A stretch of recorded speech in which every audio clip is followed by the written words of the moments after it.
When someone describes a military veteran who has been involved in combat, served for 20 plus years, and was a member of 2 different branches, you probably imagine this.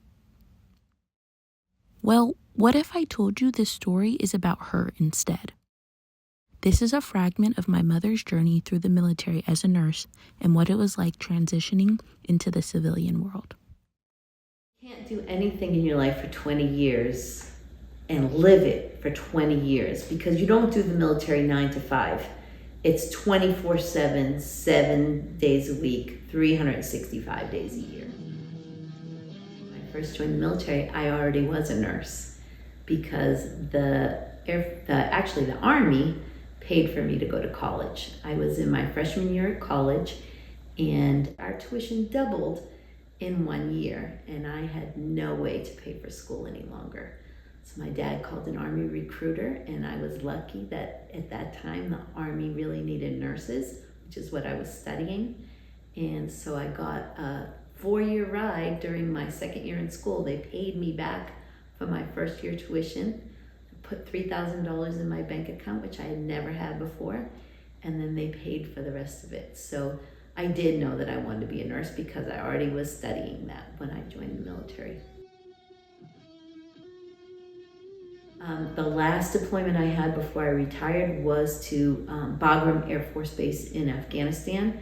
I was the trauma nurse consultant there. We were processing 100 or more. It was really very work intensive and very rewarding, but it was extremely challenging because not only were we handling all these trauma patients, but we were also coming under attack quite a bit. My second night that we were there, I was lying in bed and I could hear this whistling and I kind of thought, that sounds like something's like inbound.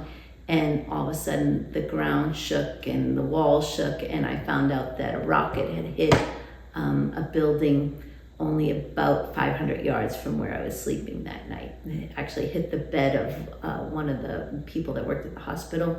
Thank God he had been called to stay at work longer, so he wasn't in his bed that night. So we didn't actually get casualties from that one, but there were a lot of times the rockets hit the base and there were quite a bit of casualties and deaths. And we used to say that one of the worst things you could do at Bagram Air Force Base was to go to sleep in your own bed at night, because that's where people got killed. We were a team of 12 trauma experts. We went into the different countries, both Iraq and Afghanistan and Iran, and we went out and we ensured the quality of the care that was delivered to not only the trauma patients that were US military members, but also locals that were caught up in those attacks. And our mission was very pure.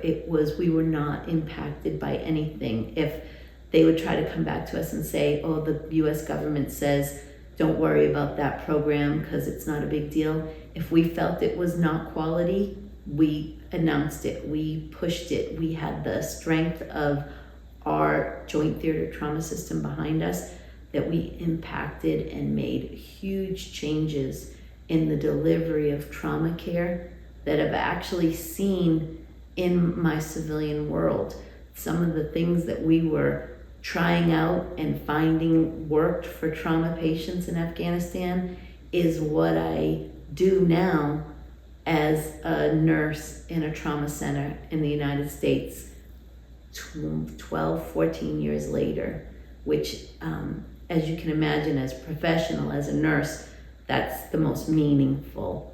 And because of that, it made it fun. It made it exciting every day to do that job.